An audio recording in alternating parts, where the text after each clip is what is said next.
Welcome to a short presentation on the NWEA BMAP 2003 through 2011 lunch tool look at grades 5 and 6, not 2, 3, and 4, but 5 and 6 in math, reading, and language usage from Chicago Street School. My name is Mark Kiefner. I'm the principal of Chicago Street School and Ryan Elementary School. I'm the MAP coordinator for Bronson Community Schools.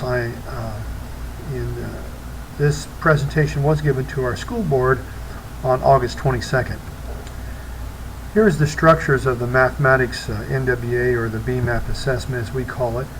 There are 5 measurable goal areas: number and operations. Then there's these subtopics are turned into a series of questions about numbers and operation: algebra, measurement, geometry, and data probability. The NWEA is a computer adaptive assessment, and so what it does is it gives the learner about 8 questions in each measurable goal area, and if a student gets one right, they get a little tougher question. If they get one wrong, they get an easier question. So the assessment levels the child into a RIT score, which is a measurement of learning. The RIT stands for a Reich unit of measure, named after Reich, the psychometrician Reich. So here is a graph that represents the 5th and 6th grade scores over a period of time. This line right here going across is the 5th grade average, the national norm average for 2011. And then this one here is the 6th grade national norm average for 2011. Then way back in 2003, this is where the 5th grade started. They were approximately 8 RITS points away from the national norm, or the new 2011 national norm. Actually, the norm has went up a little bit in the past few years of norming processes that NWEA uses. And but here's the developing trend line over a period of time. And this year, right here in the year 2010, that class was above the national norm. And the overall trend line laid in here is a positive trend line. We want to see this continue. And then here's the 6th grade math RIT scores. It's something to note that actually in 2003, the 6th graders were behind approximately 1 year in the norming process, or the average process. But over a period of time, they have went up to the national norm. The past 4 years, they've not been above the national norm, and that's made this trend line a little bit flatter. So we're hoping to see our 6th graders go on up above the national norm this coming year. And here's our reading measurable goal areas that are measured in NWEA. Actually, this is the 3rd version of the Michigan NWEA, which is aligned to the Michigan MEAP. And here are the reading scores.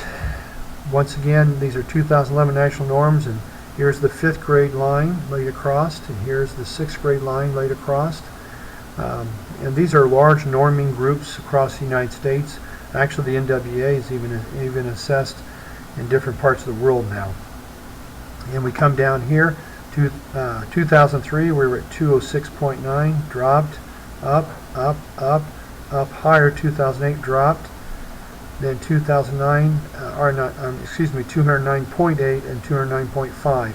According to the new national norm of 5th graders being here, we are not above that national norm in 5th grade, but we have established a positive trend line. We'd like to see all of our grade levels above the current national norm. The 6th grade have also documented a positive trend line. They have not went above the reading of the national norm for the 2011 norming process.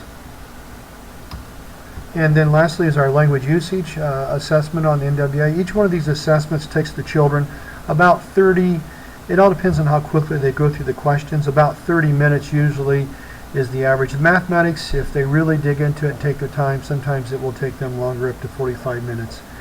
So there is a range, because they're seeing about 52 questions in each one of the assessments. And here's our language usage. We do want to note the best way to assess writing, obviously, is performance-based assessment, with actually writing an essay, a story, and then having it scored to a rubric system. But this does indicate content knowledge of the writing genre, writing process, grammatical structures in grammar and usage, and punctuation, capitalization, and spelling. Once again, 5th grade and 6th grade, we have the 5th grade 2011 national norm going across here and the 2011 6th grade national norm going across here. The plotted line of the spring scores and which establishes a positive trend line. We have not hit the new 2011 national norm yet in 5th grade, but if we continue, we should. And in 6th grade, once again, we note that we were over one grade level behind when we started in 2003. We've approached close to the national norm, and we've established a positive trend line.